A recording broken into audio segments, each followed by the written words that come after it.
दर्शकबिन नमस्कार। News 24 television Bagmati प्रदेश हेटौँडाले तयार गरेको कार्यक्रम पालिका संवादमा यहाँलाई स्वागत छ। म सुनिता। देशमा संहिता कार्यान्वयन भएपछि बनेको 3 तहको सरकारमध्ये जनस्तरको सरकार हो स्थानीय सरकार। शिक्षा, स्वास्थ्य, कृषि, पर्यटनदेखि विभिन्न विकास निर्माणका काममा जनस्तरमा जोडिएर काम गर्ने जिम्मेवारी स्थानीय सरकारकै काँधमा रहेको हुन्छ। यसै सन्दर्भमा हामीले यो कार्यक्रम मकवानपुरको थाहा नगरपालिकासँगको सहकार्यमा तयार गरेका छौं। आउनुहोस् कार्यक्रम सुरु गर्नु अघि मकवानपुरको थाहा नगरपालिका 8 नम्बर वडाको गतिविधि समेटिएको यो भिडियो सामग्री हेरौं। मकवानपुरको उत्तरी क्षेत्रमा पर्ने सुन्दर पर्यटकीय गन्तव्यले भरिएको स्थानीय तह हो थाहा नगरपालिका। कृषि र पर्यटनको प्रचुर सम्भावना बोकेको थाहा नगर 12वटा ओडाहरू मिलेर बनेको छ। सबै ओडाहरूको आआफ्नै छुट्टै पहिचान र विशेषता छ, जसमध्ये पालिकाको केन्द्रबाट केही टाढा, विकट भूगोल र सडक पूर्वाधारको चुनौती सामना गरिरहेको ओडा हो 8 नम्बर ओडा। थाहानगरको मुख्य बजार पालुङबाट केही दूरी पार गरेपछि पुग्न सकिने ओडा नम्बर 8 पालिकाकै विकट ओडाका रूपमा चिनिन्छ। आग्रा, मोरिया, गल्छी, दामगढे, भकुण्डे लगायतका गाउँहरू समेटिएको यस क्षेत्रमा भौगोलिक कठिनाइका कारण लामो समयसम्म विकासका पूर्वाधारहरू पुग्न सकेका थिएनन्। सडक पहुँच, स्वास्थ्य सेवा, शिक्षा तथा खानेपानी जस्ता आधारभूत सुविधामा नागरिकले विभिन्न समस्या भोग्दै आए पनि पछिल्लो समय भने अवस्था बिस्तारै परिवर्तन हुँदै गएको छ। ग्रामीण सडक विस्तार, विद्युत पहुँच, खानेपानी आयोजना तथा कृषि क्षेत्रमा भएका प्रयासहरूले यस ओडालाई क्रमशः सुगम बनाउँदै लगेको छ। गत स्थानीय तहको निर्वाचनमा यस ओडाको ओडाध्यक्षमा हेम लामा निर्वाचित भए। ओडाले युवा ओडाध्यक्ष पाएपछि विकासको मोडेल फेरियो। पुराना कृषि सडकहरूलाई ग्राभेल गर्ने, कतै कालोपत्र गर्ने त कतै ढलान गर्ने काममा ओडाध्यक्ष लामा सहित ओडाको सिङ्गो टिम नै लागि परे। खानेपानीको पहुँच नपुगेका कारण घण्टौं समय लगाएर पानी बोकेर गुजारा गर्ने स्थानीयहरूको घर घरमै धारा बनाइएको छ, जसका कारण यति बेला 24 घण्टा सफा खानेपानीको पहुँच पुगेको छ। त्यति मात्रै होइन, सामान्य उपचार, गर्भवती जाँचदेखि प्रसुति सेवा लिन समेत ओडा बाहिर जानुपर्ने बाध्यताको अन्त्य हुँदै गएको छ। ओडामै रहेको आग्रा स्वास्थ्य चौकी अहिले स्थानीयवासीका लागि स्वास्थ्य उपचारको पहिलो रोजाइ बनेको छ।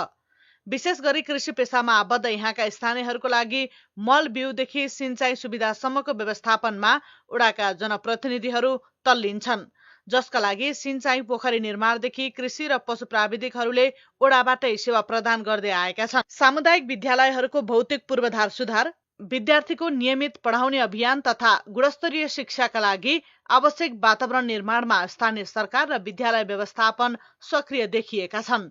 पहिले सामान्य शैक्षिक सामग्री, पर्याप्त कक्षाकोठा तथा दक्ष शिक्षकको अभाव झेल्दै आएका विद्यालयहरूमा अहिले क्रमशः सुधार हुँदै गएको छ। समग्रमा हेर्दा थाहा नगरपालिका 8 अहिले दुर्गमबाट सुगमतर्फको यात्रामा अघि बढिरहेको छ। एक समय सडक, स्वास्थ्य, शिक्षा तथा आधारभूत सेवाको अभाव झेलिरहेको यो क्षेत्र अहिले बिस्तारै विकासको नयाँ लय समात्दै गएको छ। सडक पहुँच विस्तारसँगै गाउँहरू जोडिन थालेका छन् भने स्वास्थ्य सेवाको पहुँच गाउँमै पुग्न थालेपछि स्थानीयवासीले राहत महसुस गरेका छन्। दर्शकबिन यो भिडियो सामग्री पश्चात अब भने लाग्नेछौँ आजको संवादतर्फ, जसका लागि आज हाम्रो स्टुडियोमा हुनुहुन्छ मकवानपुरको थाहा नगरपालिका 8 नम्बर ओडाका ओडाध्यक्ष हेम कुमार लामा। यहाँलाई स्वागत छ कार्यक्रम पालिका संवादमा। धन्यवाद, नमस्कार। यहाँले मकवानपुरको थाहा नगरपालिका जुन 12वटा ओडामध्ये सबैभन्दा अलि विकट, पालिकाको केन्द्रबाट अलि टाढा रहेको ओडाको नेतृत्व सम्हाल्नु भएको झन्डै 4 वर्ष बित्नै लाग्यो। यो अवधिमा यहाँले के गर्नुभयो, यहाँको अनुभव सुनौँ। म 2079 साल जुन वैशाखमा निर्वाचित पश्चात ओडामा काम गर्दै गर्दा सुरुवातमा हामी लगभग 1 वर्ष 6 महिना चाहिँ ओडाकै आन्तरिक कुराहरू सिक्न र पालिकाको केही गतिविधिहरू सिक्नलाई हामीलाई समय लाग्यो। त्यस पश्चात चाहिँ बजेटको विषयमा र अन्य केही कुराहरू चाहिँ समन्वय गर्न हामीलाई लगभग 1.5 वर्ष प्रदेश र सङ्घीय सरकारसँग हामी पालिका र वडाले समन्वय गर्ने कुराहरू चाहिँ लगभग 1.5 वर्ष हामीले चाहिँ सिक्नलाई नै समय लागेको अवस्था चाहिँ छ। यो थाहा नगरपालिकाको 8 नम्बर वडा आग्रा, मोरिया लगायतका क्षेत्रहरू चाहिँ पालिकाको केन्द्रबाट अलि टाढाको दूरी, अलि विकट वडा भनेर पनि चिनिँदै आएको छ। यो दुर्गम वडालाई सुगम बनाउनुको लागि यहाँले विशेष त सडक पूर्वाधारको क्षेत्रमा नै धेरै कसरत गर्नुपर्नेछ। के गर्नुभयो? अहिले यो सबै गाउँहरूमा सडक सञ्जाल पुगेका छन् कि छैनन्?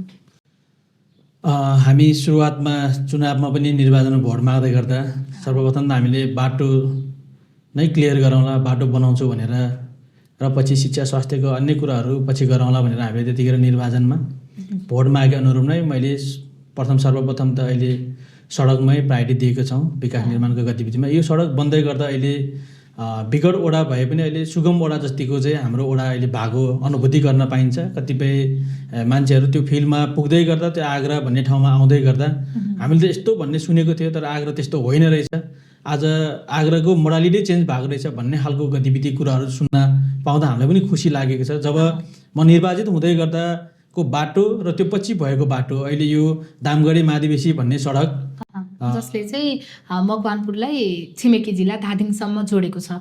अहिले हजुर धादिङ थागरे गाउँपालिका हुँदै त्यो मादिवेशी भएर काठमाडौँ जाने त्यो बाटो अहिले सुचारू तर्खरमा छ, अहिले बनाउँदै पनि छ।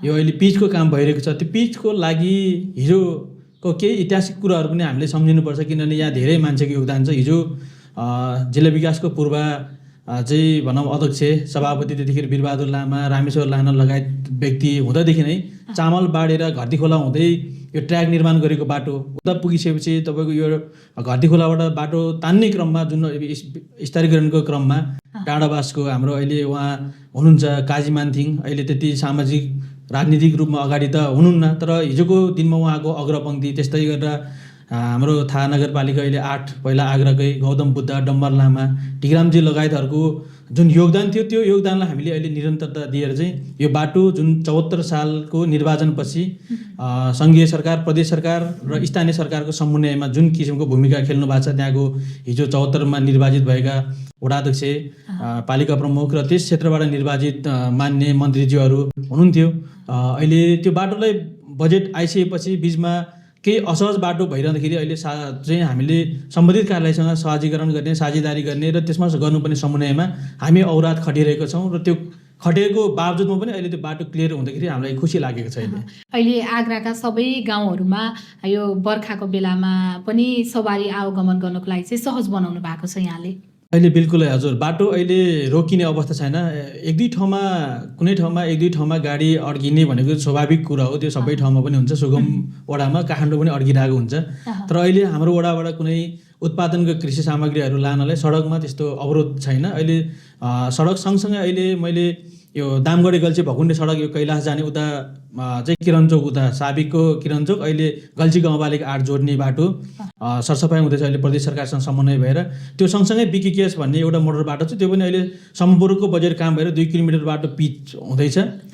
पिच मतलब त्यो अहिले ढलानको काम पक्की निर्माण भइरहेको छ। सङ्घीय सरकारको पनि त्यसमा उसको सहर विकासको बजेट छ, त्यो अनुरूप अहिले काम चाहिँ भइरहेको छ। अन्यथा वडा र पालिका र अन्य अफिसबाट गएको बजेटहरूको राम्रो काम भइरहेको छ अहिले वडामा।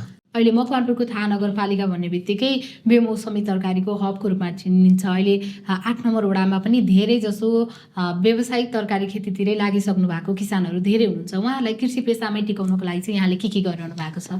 अहिले हजुरले भन्नु जस्तै 8 नम्बर वडामा चाहिँ कृषि व्यवसायलाई अड्काउनलाई त्यही चाहिँ मान्छे बसोबास गर्ने र स्वरोजगार त्यही प्राप्त गर्नको निम्ति चाहिँ हिजोको जस्तो जुन समस्या त्यो समस्या हल गर्नका निम्ति अहिले 8 नम्बर वडामा सबैभन्दा कृषिमा पहिला मलकै समस्या हुन्थ्यो। अहिले हिजो गोरु जोत्ने ठाउँमा आज प्रत्येक घरमा जस्तै एउटा टोलमा 2टा ट्र्याक्टरको व्यवस्थापन गरेर अहिले चाहिँ ट्र्याक्टरको सहुलियत उसमा चाहिँ अनुदानमा हामीले ट्र्याक्टर वितरण, मल पनि तपाईँको अन्य वडामा 5 किलो मलको लागि 2 दिन लाइन बस्नुपर्ने अब बाध्यता छ, तर हाम्रो वडामा अहिले प्रत्येक घरमा मलको पहुँच पुगेको छ। हामीले किनभने साल ट्रेनिङबाट नि मल जान्छ हाम्रोमा, अनि यो जिल्ला कृषि सहकारी संस्थाबाट पनि जाने र नगरको कोटा गर्दा हाम्रो वडामा प्रत्येक घरमा अहिले मल पुगेको अवस्था छ। अहिले कतिको त्यहाँका स्थानीयहरू गाउँमै बस्ने, गाउँमै टिक्ने, यो कृषि पेसामै रोजगारी सिर्जना गर्ने मानिसहरू कतिको हुनुहुन्छ? तपाईँको वडामा बसाइसराई दर कतिको छ? अहिले विकट भन्ने बित्तिकै चाहिँ गाउँबाट सहरमा बसाइ सर्ने, नगर क्षेत्रमा बसाइ सर्ने चलन पनि धेरै छ नि त। तपाईँको गाउँमा कतिको छ यो? विगतमा यो समस्या नै थियो। जब अहिले यो दामगढी मादिवेशी भन्ने सडक बनाइसके पश्चात तपाईँको काठमाडौँ अहिलेको दूरी 1.5 घन्टाको दूरी हाम्रो। त्यो जसले गर्दा अहिले काठमाडौँ आवत जावतमा सजिलो भएको कारणले बसाइसराई त्यति छैन। रोजगारको सिलसिलामा तपाईँ कुनै काम पर्दाखेरि, बिरामी आपद विपद पर्दा पनि 1.5 घन्टामा सङ्घीय राजधानीसँग जुन पहुँच पुगेको कारणले जुन हिजो बाटो नहुँदाखेरि 10 घन्टा लाग्ने समस्या आज तपाईँको 1.5 घन्टामा काठमाडौँ पुग्दा खुसी लाग्छ। त्यसै कारणले पनि त्यति बसाइसराई चाहिँ छैन। कृषिमा पनि नजिक भएको कारणले अहिले सहज छ, कुनै अप्ठ्यारो नभएको कारणले मान्छेहरू गाउँमै बसोबास चाहिँ बढी नै छ अहिले। अहिले पशुपालन क्षेत्रमा कतिको हुनुहुन्छ तपाईँको वडामा? उहाँहरूलाई पशुपालन अब उहाँहरूले उत्पादन गर्नुभएको दुग्धजन्य सामग्रीहरू बजारीकरण गर्नको लागि यहाँले कतिको सहजता पुर्याउनु भएको छ? त्यसको लागि के गरिरहनु भएको छ वडाले? अहिले पशुपालनमा व्यावसायिक पशुपालन चाहिँ हाम्रोमा खासै त्यति चाहिँ छैन। तर केही व्यवसायहरूले अहिले पशुपालन गर्दै गर्दा चाहिँ हामीले आग्रह कृषि सहकारी संस्थासँग समन्वय गरेर अहिले डेरीको हामीले दुध सङ्कलन गरेर चाहिँ अहिले धारकै हुँदै सीतापाइला काठमाडौँसम्म पुर्याउनेको लागि पहुँच बनाएको छ। अहिले तपाईँको थाहा नगरपालिका 8 को चाहिँ मोरियामा पिपल चौधारमा दुध चाहिँ अहिले सङ्कलन हुन्छ। 2 दिन 3 दिन बिराएर तपाईँको त्यो चाहिँ काठमाडौँसम्म पुर्याउने काम भइरहेको छ। अब त्यही हिजो समस्या थियो, दुध कलेक्सन गर्ने ठाउँ नभएको कारणले पनि व्यावसायिक थिएन। अब व्यावसायिक रूपमा चाहिँ पशुपालनतिर मान्छेहरू अग्रसर हुन्छ जस्तो चाहिँ मलाई लाग्छ। त्यसमा मैले गर्नुपर्ने अनुदानको जुन सहुलियत व्यवस्था चाहिँ म आफै वडाबाट र पालिकासँग समन्वय गरेर हामीले गर्ने प्रतिबद्ध चाहिँ गर्दछु म। यो हुँदाखेरि चाहिँ पशुपालन क्षेत्रमा अब किसानहरूले चाहिँ अब आफ्नो इच्छा देखाउनु भएको, अब यसको लागि चाहिँ वडाले हामीलाई सहयोग गर्दै हुन्थ्यो, अब हामी व्यावसायिक पशुपालन गर्थ्यौँ, दुध चाहिँ बजारसम्म जाने भयो भनेर तपाईँसँग माग आएको छ कि छैन? त्यस्तो माग चाहिँ अहिलेसम्म छैन। हामीले नै तपाईँको यो गर्नुपर्छ भनेर अहिले कृषकहरूसँग चाहिँ समन्वय गर्दैछौँ। अब तपाईँहरूलाई आवश्यक परेको समयमा हामीले वडाबाट र वडाले नसक्ने कुराहरू पालिका र हामीले प्रदेश सरकारसँग समन्वय गरेर चाहिँ तपाईँहरूले सहजीकरण गराउँला भन्ने खालको चाहिँ हामीले कुरा चाहिँ राखेको छौँ अहिले।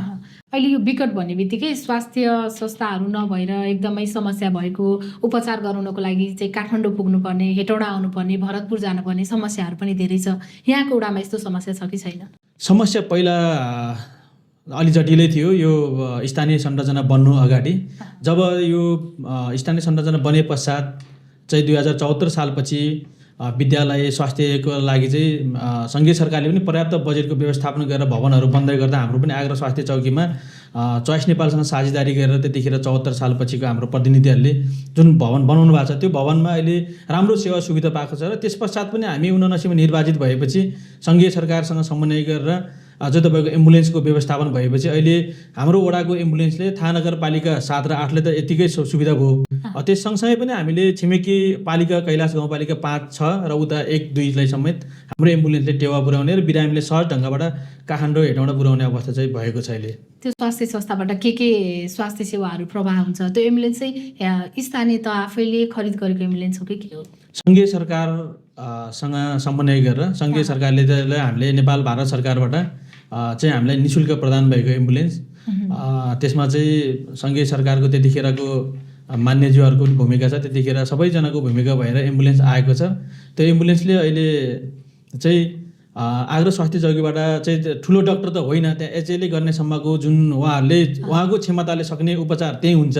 र त्यहाँबाट नसकिने बिरामीहरूलाई चाहिँ हेटौँडा काठमाडौँ रिफर गरेर एम्बुलेन्सले राम्रै ढङ्गबाट सम्बन्धित ठाउँसम्म पुर्याउने पहुँच चाहिँ भएको छैन।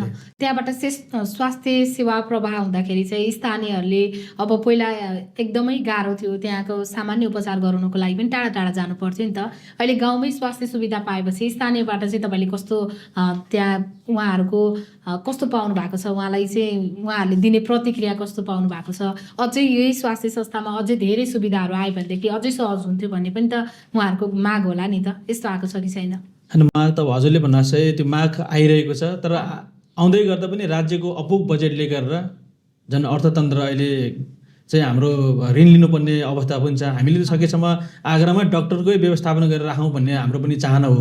तर त्यही अनुरूपमा राख्दै गर्दा अहिले हाम्रै पालङकै थाहा नगरपालिकाको पिएचसीमा एउटा डाक्टर टिकाउन पनि समस्या अवस्था भइरहँदाखेरि आग्रा स्वास्थ्य चौकीमा लगभग मलाई लाग्छ पछि हुँदै जाँदाखेरि बजेटको पनि व्यवस्थापन राम्रो भयो, राम्रै पहुँच भयो भने मलाई लाग्छ त्यहाँ एउटा डाक्टरको व्यवस्थापन भयो भने थाहा नगरपालिका 7-8 र कैलाश गाउँपालिका र छिमेकी उता गजुरी गाउँपालिका गल्छी गाउँपालिकाको केहीवटा माथिल्लो बेलका चाहिँ व्यक्तिहरूलाई चाहिँ उपचार त्यही आगरामा राम्रोसँग सुविधा दिन सकिन्थ्यो। यसका लागि तपाईँहरूले के पहल गरिरहनु भएको छ? हामीले पहल त सम्बन्धित ठाउँमा कुराहरू चाहिँ राखेका छौँ। अहिले पहिलो प्रायोरिटी थाहा नगरपालिकाकै पिएचसीलाई चलाउने तपाईँहरूको एजेन्ट बनाउनु, त्यही अनुरूपमा भोलि सफल हुँदै गइसकेपछि तपाईँहरूलाई आवश्यकता अनुसार हामीले आगरा स्वास्थ्य चौकीलाई पनि आवश्यकता दक्ष जनशक्ति चाहिँ पठाउने व्यवस्था गरौँला भन्ने खालको प्रतिबद्धता चाहिँ भएको छ। 8 नम्बर वडामा केही समय अघिसम्म खानेपानीको एकदमै हाहाकार थियो। खानेपानी बोक्नको लागि चाहिँ घन्टौँ हिँड्नुपर्ने समस्याहरू पनि थियो। तपाईँ निर्वाचित हुनुभएको 4 वर्ष भयो, अहिले के छ अवस्था? त्यहाँका मान्छेहरूले स्वच्छ खानेपानी पिउने पानी पाएका छन् कि छैनन्? अहिले पानीको लागि हजुरले भन्नु जस्तै पहिलाको जस्तो समस्या अहिले छैन। जब हामी निर्वाचित भइसकेपछि अघिल्लो स्थानीय वडा अध्यक्षहरूसँग समन्वय भएर जुन रनिङमा थियो जुन दामगढी खानेपानी, त्यतिखेर चोइस नेपालको पूर्ण सहयोगमा चाहिँ बनेको छ। चोइस नेपाल र सङ्घीय सरकारको जुन अनुदानमा अहिले दामगढीमा 155 धुरीलाई चाहिँ खानेपानी लिफ्टिङ खानेपानीको व्यवस्थापन भएको छ। त्यो सँगसँगै हामी निर्वाचित भइसकेपछि रातोमाटे यता बाहुन गाउँ जन्ती बसे भन्ने बस्तीमा अहिले खानेपानीको अहिले लगभग धाप बाहेक अरू त्यो बस्तीको खानेपानी लगभग सिद्धिन लागिसकेको छ। एक घर एक धारा मिटर सहितको। अहिले त्यस्तै गरेर खानेपानी छापमा पनि बृहत खानेपानी सुचारू छ। काभ्रेमा बृहत खानेपानी चलिरहेको छ। देवीस्थानमा बृहत खानेपानी त्यो पुरै बस्तीलाई अहिले चाहिँ खानेपानीको काम भइरहेको छ। यतापट्टि साबिकै 1 नम्बर ऐसेल खर्कामा प्रदेश सरकारको र प्रदेश र स्थानीय तहको जुन विशेष अनुदानको एउटा 65 लाखको एउटा सेसनको काम भइरहेको छ। अर्कोपट्टि अहिले 18 लाख तान्जनको चाहिँ उपभोक्ता समिति मार्फत त्यो डाँडामा सिङ्गो हाम्रो वडा कार्यालय हुँदै मोरेसम्म जाने खानेपानी चाहिँ सुचारू छ। अब लाङ्ग्रे र खानीखोला भन्ने एउटा बस्ती मात्रै 10-15 धुरी लाङ्ग्रेमा र उतापट्टि लगभग 40 धुरी जति बाँकी छ। त्यो हामी निस्किनुभन्दा अगाडिसम्म कम्प्लिट गर्ने हाम्रो प्रतिबद्धता पनि छ। हामीले गर्नेछौँ त्यो चाहिँ। 1 वर्षमा सबै घरमा पानीको धारो पुर्याउने हामी निस्किनुभन्दा अगाडि हामी खानेपानीको चाहिँ एक घर एक धारा चाहिँ हामी पुर्याउने नै छौँ। अहिले शिक्षा क्षेत्रकै कुरा गर्ने हो भने पनि विकटमा चाहिँ पढाइका गुणस्तर कम हुन्छन्, विकटका विद्यार्थीहरू कमजोर हुन्छन् भन्ने पनि गुनासो छ। यहाँको वडामा के छ? अब यो सबै वडामा अहिले शिक्षाको गुणस्तर त खस्किँदै छ। त यद्यपि त्यस्तो भए तापनि हाम्रो वडामा अहिले पहिलाको तुलनामा अलि ठिकै छ। अहिले हाम्रो 22 जनले दिएकोमा 16 जना पास भएको छ। त्यो पनि कम्पाउन्ड अहिले के ग्रेडिङ सिस्टमले गरेर उहाँहरूले एक्जाम दिँदाखेरि मलाई लाग्छ सबै 100% रिजल्ट निस्किन्छ जस्तो चाहिँ लाग्छ। र त्यहाँ आगराको चाहिँ अलिकति भौगोलिक विकटता पनि अलि आर्थिक अवस्था कमजोर भएको कारणले पढ्नलाई समस्या भएको कारणले अहिले हामीले 2081 सालदेखि चाहिँ 81-82 देखि चाहिँ हामीले सुरुवात गरेको छ। +2 पूर्ण रूपमा निःशुल्क हामीले 11-12 सम्मै हामीले निःशुल्क गरेका छौँ। र कतिपय आर्थिक विपन्नतालाई हामीले व्यक्तिगत रूपमा पनि आर्थिक सहयोग गरेर भए पनि टिकाउने वातावरण गराउनला भनेर हामीले त्यो विद्यार्थीहरूले सहुलियत जुन चाहिँ आर्थिक सहयोगको पनि व्यवस्थापन हामीले गरेर टिकाउने वातावरणको निम्ति हामीले +2 पनि सञ्चालन गरेको छ। अहिले कति विद्यार्थी अध्ययनरत हुनुहुन्छ? अहिले +2 मा 11 मा अहिले 16 जना छ। अब यो वर्ष हामीले अब 12 जोइन गर्दाखेरि 11 मा कति हुन्छ? अघिल्लो वर्ष हाम्रोमा पहिलो सुरुवातमा 16 जना विद्यार्थी चाहिँ त्यहाँ भर्ना भएर अहिले पढ्दैछ। अहिले सबैजनालाई निःशुल्क व्यवस्थापन गर्छ। अहिले पूर्ण रूपमा निःशुल्क। हामीले उहाँहरूसँग भर्ना फी निःशुल्क फी केही पनि लिएको छैन। उहाँहरूले कापी कलम आफै किन्ने र अरू लाग्ने खर्च स्कुलमा लाग्नुपर्ने त्यो विद्यालयमा लाग्ने चाहिँ हामीले मावि तहसम्मको चाहिँ सबै पूर्ण रूपमा निःशुल्क गरिदिएको छ। अहिले भौगोलिक विकटताकै कारण पनि धेरै विद्यार्थीहरूले टाढा भएकै कारणले बिचमै पढाइ छोड्ने समस्या पनि छ। तपाईँहरूको विद्यालयमा छात्रावासको व्यवस्था छ कि छैन? तपाईँको वडामा रहेका विद्यालयमा हामीले छात्रावासको पहल गरेर +2 नै सञ्चालन गर्ने भनेर सङ्घीय सरकारसँग चाहिँ बजेटको अभावको कारण गुनासो गर्दै गर्दा सङ्घीय सरकारबाट हामीलाई 2082-83 लागि छात्रावास निर्माणको निम्ति चाहिँ बजेट प्राप्त भएको थियो। अहिले बिचमा यो आन्दोलन र विभिन्न देशको घटनाक्रमले गर्दा त्यो बजेट काट्न पुगेको छ। फेरि हामी निरन्तर पहलमा छौँ र हामीले त्यहाँ छात्रावासको व्यवस्थापन गरेर टाढाबाट आउने हाम्रो छिमेकी पालिका कैलाशको 5, 6 र उता 1 र 2 बाट आउने विद्यार्थीहरूलाई +2 चाहिँ त्यही आगरामै पढ्ने वातावरण चाहिँ हामीले बनाउनको निम्ति पहल कदमी हाम्रो भइरहेको छ। अहिले आगामी आर्थिक वर्षको नीति कार्यक्रम तथा बजेट बनाउने चटारोमा यहाँहरू पनि हुनुहुन्छ। अब तपाईँ अन्तिम बजेट बनाउने तयारीमा हुनुहुन्छ, आफ्नो कार्यकालको अन्तिम बजेट। अब कस्तो बजेट बन्छ थाहा नगरको स्वरूप हेर्नको लागि, यो 4 वर्षमा गर्न नसकेका काम पुरा गर्नको लागि? अब आकाङ्क्षा धेरै छ, इच्छा हाम्रो पनि धेरै छ। धेरै कुराहरू गर्ने प्रतिबद्धता रहँदै पनि सबै कुरा नसकिँदो रहेछ। अब सबै कुरा चाहिँ बजेटकै अभाव हो। बजेटकै समस्याले गर्दा हामीले चाहेको काम चाहिँ गर्न नसकेको काम चाहिँ धेरै छ। तर अहिले यो बजेट बनाउँदै गर्दा हामीले पहिलो प्राथमिकता त अब विकासको क्रममा सडक नै हो। भौतिकतर्फ हामीले सडकलाई नै प्रायोरिटी दिएर सडक अनि शिक्षा, स्वास्थ्य र कृषितिर चाहिँ हामीले वर्गीकरण गरेर बजेटको व्यवस्थापन गर्नेछौँ र सँगसँगै हामीले पर्यटन प्रवर्धनको विषयमा पनि पर्यटन सम्बन्धी बजेट बनाउने चाहिँ हाम्रो तयारी चाहिँ छ। पर्यटनकै कुरा गर्दाखेरि थाहा नगरपालिका सिङ्गो थाहा नगर नै पर्यटकीय हब हो मकवानपुर जिल्लाकै। तपाईँको वडामा के छन् त्यस्ता पर्यटकीय गन्तव्य, त्यसलाई अझै सुधार गर्न अझै धेरै आन्तरिक तथा बाह्य पर्यटक भित्राउनको लागि चाहिँ यहाँले के गरिरहनु भएको छ? अहिले पर्यटन सम्बन्धी चाहिँ हामीले सोचे अनुरूप सुरुमा पालिका र वडासँगै समन्वय गरेर हामीले सुरुमा अघिल्लो वर्ष पहिलो निर्वाचित सालमा हामीले खानीखोला भन्ने एउटा गुफा छ, त्यो गुफालाई हामीले सिडी निर्माण गर्नको निम्ति मैले त्यो आर्थिक वर्षको बजेट त्यहाँ व्यवस्थापन गरेर लगभग 50 लाख तान्जन खर्च भएको छ र अहिले सिडी निर्माण गरेर गुफासम्म जाने वातावरण चाहिँ बनाएको छ। तर त्यसलाई पूर्ण रूपमा बनाउनलाई त अरबौँ रुपियाँ करोडौँ पैसा चाहिन्छ त्यसलाई। अब त्यसको बजेटको अभावले गर्दा हामीले भने जस्तो चाहिँ बनाउन सकिरहेको छन्, तर पनि हामी पहल कदमी भइरहेछ। सङ्घीय सरकारसँग हामीले डिपिआर गराएर चाहिँ त्यहाँबाट बथानचुलीसम्म जाने एउटा पदमार्ग निर्माणको निम्ति पहल अहिले सङ्घीय पर्यटन बोर्डमा समेत सङ्घीय पर्यटन मन्त्रालयसँग हामीले समन्वय गरेका छौँ। अहिले पनि म तपाईँसँग यहाँ कार्यक्रममा बोल्दै गर्दा अघि भर्खर मैले यहाँ प्रदेशकै पर्यटन मन्त्रालयसँग समन्वय गरेर त्यसको लागि बजेट व्यवस्थापन गरिदिनको निम्ति मन्त्रीज्यूसँग पहल कदमी गरेर अघि भर्खर निस्केको। त्यस्तै गरेर अर्को दामगढीमा हाम्रो टावर पार्क भनेर फेमस थियो। अहिले चाहिँ हाम्रो वडा र कैलाश 6 को चाहिँ उतापट्टि जुर्थुमे पार्क भनेर उहाँले बनाउनु भएको छ, हाम्रोपट्टि डम्फु पार्क भनेर अहिले डम्फु निर्माण भइरहेको छ र पर्यटन गन्तव्य त्यहाँबाट राम्रोसँग चाहिँ नेपालको देखिने अधिकांश 90% अग्लो भूभागको हिमालहरू चाहिँ सबै देखिन्छ त्यहाँबाट चाहिँ। अब त्यसले बजेट व्यवस्थापन गरेर काम गर्नको लागि दामगढी टावर पार्कलाई पनि अहिले प्रदेश सरकारसँग समन्वय गरेर केही बजेट लान सक्यो भने चाहिँ त्यो सिडी निर्माणदेखि लिएर त्यहाँ अलिकति पिकनिक स्पोट बनाउने सम्मको योजना हामीले बनाएको छौँ। अहिले पछिल्लो समय सडक सञ्जाल जोडिएपछि चाहिँ 8 नम्बर वडामा आन्तरिक पर्यटकहरूको आवागमन कतिको पाउनु भएको छ यहाँले? आन्तरिक पर्यटन सडक सँगसँगै जोडिसकेपछि पहिलाको तुलनामा त अहिले धेरै मान्छेहरू बढेको छ। हाम्रो स्थानीय सँगसँगै तपाईँको बाह्य पर्यटकहरू पनि नजिकको चाहिँ छिमेकी पालिकाको केही मान्छेहरू चाहिँ आवत जावतमा अहिले वृद्धि भएको छ पहिलाको तुलनामा। अब यो तपाईँ अन्तिम कार्यकालको अन्तिम अवस्थामा पनि हुनुहुन्छ, अन्तिम अब 4 वर्ष पुरा भइसकेको छ, अब 1 वर्ष बाँकी छ। यो 4 वर्षको उपलब्धि कस्तो रह्यो? अब यो 1 वर्षमा चाहिँ मैले यो काम चाहिँ गर्नै पर्छ भन्ने कामहरू के छन् तपाईँको नजरमा? 4 वर्षमा सडक मैले सबैभन्दा बढी प्रायोरिटी सडक र यो कृषि सम्बन्धी र खानेपानीले प्रायोरिटी दिएको छौँ। अहिले सडक सँगसँगै तपाईँको कुरा गर्दाखेरि म यो दामगढी माधवीसी सडकमा धेरै सहयोग गर्ने मान्छे हुनुहुन्छ, त्योसम्म पुग्नलाई हिजो घरतीखोलाबाट डाँडावास दामगढीसम्म पुग्नलाई जति पनि सहयोग गर्नुभयो त्यो सँगसँगै अहिले मैले गर्न नसकेको काम चाहिँ त्यही बाटो नै क्लियर गरौँ भन्ने मेरो धारणा हो। अहिले पूर्वाधार विकास कार्यालयबाट यही आर्थिक वर्ष यो बर्खा समयमा काम गर्नु भनेर 2 करोड 52 लाख चान्जनको ठेक्का स्वीकृति प्राप्त भएको छ। अहिले मकवानपुर आइडिओबाट पूर्वाधार विकास कार्यालयबाट चाहिँ सङ्घीय शहरी विकास तथा भौतिक मन्त्रालय र प्रदेश भौतिक मन्त्रालयसँग समन्वय गरेर उहाँहरूले आवश्यक बिचको 6 किलोमिटर बाटो चाहिँ कम्प्लिट गर्नको निम्ति लगभग 25 देखि 30 करोड हाराहारीमा बजेट आवश्यक छ र यसलाई हामीले पहिलो प्राथमिकता बनाएर लान्छौँ भनेर उहाँहरू पनि लागिरहनु भएको छ र हामीले पनि स्थानीय वडा स्तरबाट पनि म आफै पनि प्रत्येक मन्त्रालयमा पुगेर मन्त्रीज्यूहरूसँग समन्वय गरेर त्यो बिचको बाटोलाई क्लियर गर्ने बाटोबाट चाहिँ अन्य राजनीतिक दलहरूसँग पनि समन्वय गरेर चाहिँ काम अगाडि बढ्दैछ। त्यो काम कम्प्लिट भयो भने भोलिको दिनमा पछाडि आउने साथीहरूले पनि पछाडि जो निर्वाचित भएर आए पनि हिजो यस्तो थियो र आज यस्तो भयो भन्ने एउटा वातावरण बनाउँछु भन्ने अठोट छ हामीलाई पनि। त्यो सँगसँगै बिकी केस मोटर बाटोमा पनि अहिले हामीले यो पटक जसरी भए पनि त्यो समानीकरणको चाहिँ हाम्रो बजेट कति आउँछ पालिकाले त्यो अब बाँडफाँडमा हाम्रो दायरा छुट्टै हुन्छ। त्यो सँगसँगै हामीले समपूरकको चाहिँ बिकी केसलाई सङ्घीय समपूरकको पहिलो प्रायोरिटी दिएर त्यो पनि ठुलै बाटो छ, ठुलै भोलामको ठुलो बस्ती छुने भएर त्यो बाटो सहजीकरण गर्न पायो भने चाहिँ हामीले ओडाले गरेको कामहरू देखिन्छ जस्तो लाग्छ र कतिपय कामहरू गर्न खोज्दाखेरि अहिले बजेटको अभावले धेरै कामहरू गर्न सकिरहेको छैन।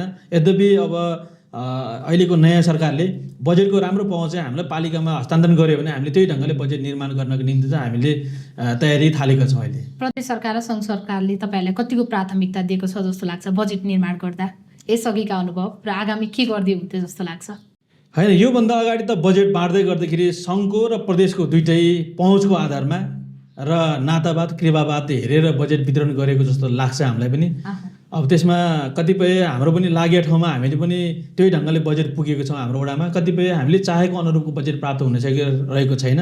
अब यसपालिको नयाँ सरकार अलि नयाँ ढङ्गले आउनुभएको छ। उहाँहरूले मलाई लाग्छ कसै नाता कृपा नहेरिकन समानान्तर रूपमा बजेट वितरण गर्यो भने आउँछ कि जस्तो चाहिँ हामीलाई लागेको छ। अब विगतको तुलनामा राम्रो बजेट आउने अपेक्षा पनि गरेको छौँ र अब हेर्न बाँकी छ। अब धेरै समय पनि छैन, अब 10-15 दिनमा नतिजा आउँछ जस्तो लाग्छ मलाई। अन्त्यमा थाहा नगरपालिकाको 8 नम्बर वडाका वडावासीका लागि यहाँको केही सन्देश छन्? मलाई सन्देश त उहाँहरूले मलाई निर्वाचित गराउनु भयो 2079 मा। जुन यो 4 वर्ष मेरो बित्दै गर्दा मैले उहाँहरूसँग प्रतिबद्ध गरेको वाचा प्रतिबद्धता जुन मैले गर्छु भनेर अठोट लिएर आएको थिएँ, उहाँहरूलाई त्यो काम गर्ने अवसर उहाँहरूले दिनुभएकोमा म सम्पूर्ण 8 नम्बर वडावासीहरूलाई हार्दिक धन्यवाद व्यक्त गर्दै आगामी दिनमा यो अहिले नयाँ बजेट बनाउने पनि उहाँहरूकै प्राथमिकताको आधारमा हामीले काम गर्ने अनुरूप पनि त्यो उहाँहरूलाई त्यही किसिमले काम गर्नेछौँ। अहिले हामीले चाहिँ सडक, मैले अघि नै भने सडक, शिक्षा, स्वास्थ्य र खानेपानीको कामहरू अहिले व्यापक रूपमा भइरहेको छ। कृषिमा अलिकति हाम्रो सिँचाइमा चाहिँ कम्ती नै छ। यद्यपि त्यो भए पनि अहिले हामीले गुनासोलाई कम गर्नको निम्ति सामाजिक सुरक्षा भत्ता पनि वडामा वितरण गर्ने जुन अघिल्लो वर्ष गरेको थियौँ, बिचमा अहिले केही समस्या भएर रोकिएको छ। हामीले चाहिँ सबैलाई उहाँहरूले जिताएर जुन किसिमले उहाँहरूले जे आशा राख्नुभएको छ त्यो आशा चाहिँ मैले पुरा गरेको फिल भएको छ र त्यसै भएर म 8 नम्बर वडावासीहरूलाई चाहिँ फेरि पनि म हार्दिक धन्यवाद व्यक्त गर्न चाहन्छु। हस्, हुन्छ। एकदमै व्यस्तताको बावजुद पनि कार्यक्रम पालिका संवादमा यहाँले समय दिनुभयो, यहाँले धेरै धेरै धन्यवाद। धन्यवाद हजुर। दर्शकबिन, कार्यक्रम पालिका संवादको आजको अङ्कमा हामीले मकवानपुरको थाहा नगरपालिका 8 नम्बर वडाका वडा अध्यक्ष हेमकुमार थिङसँग वडाले गरेका विभिन्न गतिविधिको विषयमा केन्द्रित रहेर कुराकानी गर्यौं। आजलाई कार्यक्रम पालिका संवाद यति नै। अर्को हप्ता फरक व्यक्तिसँगको फरक संवाद लिएर यहाँहरूमा आज उपस्थित हुने नै छौं। आजलाई बिदा दिनुहोस्। नमस्कार।